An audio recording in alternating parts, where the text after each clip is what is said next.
এবং মানুষের সুস্থ চিন্তার শিক্ষা ক্ষেত্র, চিকিৎসা ক্ষেত্র, সামাজিক কর্মকাণ্ড থেকে দূরে সরে গিয়ে তাদেরকে আমি অভিনন্দন জানাচ্ছি এবং শুভেচ্ছা জ্ঞাপন করছি।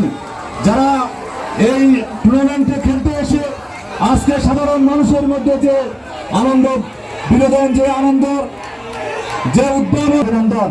প্রিয় ছাত্র ভাইরা, এই 17 বছরে ফেনীর আনাচে কানাচে অঙ্গনকে দখল করে হাজার কোটি টাকা পাচার করে এ বৈষম্য বিরোধী আন্দোলনে কোমলমতি শিশুদেরকে সশস্ত্র অস্ত্রের মাধ্যমে গত 4 জুলাই যে বর্বরচিত হত্যা করেছে, এই হত্যাকারীর একজন এই ইউনিয়নের সাবেক চেয়ারম্যান এবং এই উপজেলার একজন উপজেলা চেয়ারম্যান ছিলেন।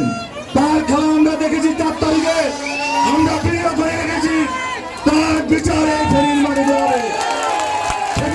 সশস্ত্র অবস্থান করে ফেনীতে 9 জন কোমলমতি শিশুকে নির্মমভাবে হত্যা করার প্রিয় চিত্র, সেই কুখ্যাত হারুন চেয়ারম্যানের বিচার এই ফেনীর মাটিতে হবে।